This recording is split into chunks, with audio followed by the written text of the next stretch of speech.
کہ نکاح مسجد میں ہونا چاہیے۔ یہ بات جو ہے شروع میں تو لوگوں کو عجیب سی لگی، لیکن جو دلائل میں نے دیے وہ اتنے کنونسنگ تھے کہ الحمدللہ اس کو تو لوگوں نے بہت جلد قبول کر لیا۔ ہمارے لیے سب سے بڑی دلیل کیا ہے کہ حضور کا قولی حکم ہے، اعلنوا ھذا النکاح واجعلوہ فی المساجد، نکاح کا اعلان عام کیا کرو اور مسجدوں میں منعقد کیا کرو۔ یہ جامع ترمذی شریف کی روایت ہے، اگرچہ ٹھیک ہے علماء کا کہنا یہ ہے کہ یہاں جو وجعلوہ جو فعل امر ہے یہ وجوب کے لیے نہیں ہے، استحباب کے لیے ہے، لازم نہیں ہے۔ امر دونوں طرح کا ہوتا ہے، مستحب ہے، بہتر ہے۔ تو سوال یہ کہ بہتر کو کیوں چھوڑیں؟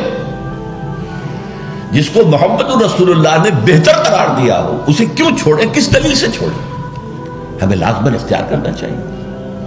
پھر میں نے عرض کیا حضور کی بیٹیوں کے نکاح مسجد میں ہوئے تو ہمارے ہاں کون ہے وہ چودھری اور وہ سرمایہ دار تو جو سمجھے کہ میری بیٹی کی تو توہین ہو جائے گی اس کا نکاح مسجد میں ہو؟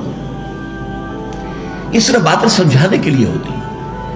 حضور کی محبت ہر مسلمان کے دل میں ہے، لیکن کسی نے ادھر توجہ دلائی ہی نہیں تو لوگ کیا کریں؟ اس میں علماء کی فیلیور ہے سب سے بڑی، اور اس کی وجہ کیا ہے؟ وجہ یہ ہے کہ ہمارے مولوی عام طور پر کمی کاری ہوتے ہیں، ملازم ہوتے ہیں۔ دیہات میں تو ان کی حیثیت کمی کاروں سے زیادہ ہوتی ہی نہیں، وہ چودھریوں سے کیسے کہیں؟ عام شہروں میں بھی مساجد کی جو مینیجنگ کمیٹیز ہوتی ہیں وہ تو سرمایہ داروں پر، لوگوں پر، اونچے لوگوں پر مستوید ہوتی ہیں، ان سے کیسے کہیں؟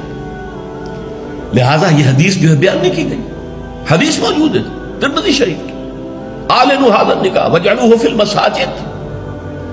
میں نے اس حدیث کا حوالہ دیا تو لوگوں کی آنکھیں کھل گئی جب کہا دیکھو اگر فاطمہ الزہرا رضی اللہ تعالی عنہا کا نکاح مسجد میں ہو سکتا ہے تو کس کی بیٹی زیادہ عزت والی ہے حضرت فاطمہ الزہرا رضی اللہ تعالی۔ تیسری بات میں نے اور دی دلیل، اور اس میں غیرت کو ابھارا کہ دیکھو عیسائیوں نے اب تک اپنے چرچ اور اپنے پادری کی یہ عزت برقرار رکھی ہے، ان کی شادی چرچ میں ہوگی کہیں نہیں ہوگی، پرنسس ہو پرنس ہو وہیں جائے گا۔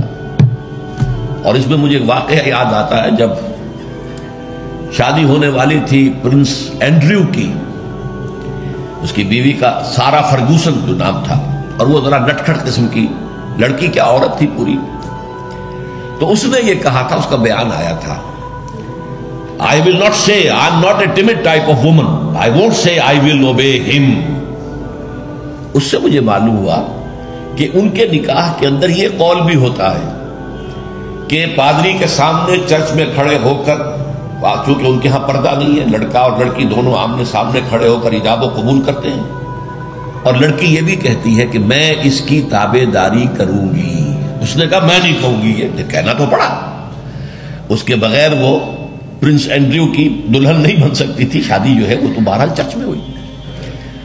ہمارا مولوی بیچارہ بغل میں دبا کر وہ رجسٹر اور بیٹھا سوکھ رہا ہوتا ہے، بارات تو ابھی آئی نہیں ہے، 2 گھنٹے گزر گئے، بیٹھا ہوا، یہ اس کی حیثیت ہے ملازم کی۔ یہ وجہ ہے اب جب اس سے بھی غیرت جاگی لوگوں کی، ہاں واقعی بات صحیح ہے، عیسائیوں کے ہاں اگر ابھی تک چرچ کا یہ مقام ہے اور پادری کی عزت ہے۔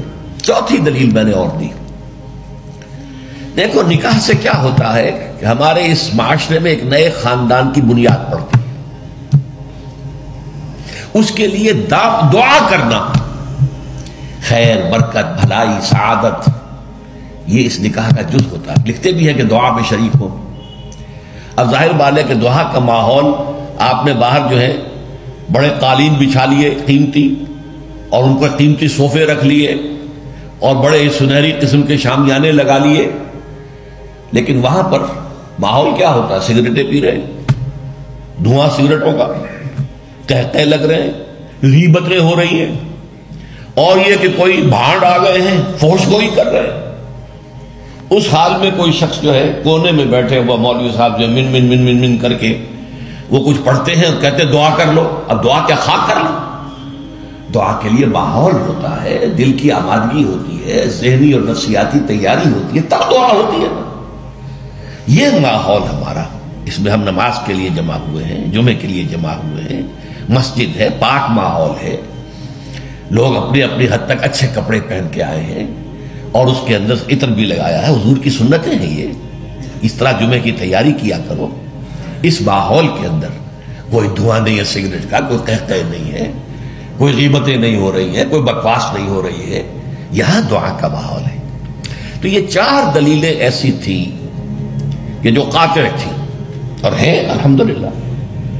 تو پہلی بات کہ مسجد کے اندر نکاح کی محفل منعقد کی جائے، اس کے لیے میں سمجھتا ہوں کہ ذرا سی تعلیم اور تلقین اگر ہو جائے اور اگر حکومت کی سطح پر یہ کام ہو، ابھی تک تو یہ میں انفرادی طور پر ہو چکے ہیں، اب اس کو 30 برس میں نے جدوجہد کی ہے، ہماری تحریک کے تحت ہوئی ہے، اگر کہیں یہ سرکاری سطح پر حکومت کی سطح پر ہو جائے تو یقیناً یہ ہے، میں کہتا رہا ہوں کہ بھئی برادریوں کے سطح پر فیصلہ کرو چلو، لیکن سرکاری سطح پر ہو جائے تو کیا کہیں۔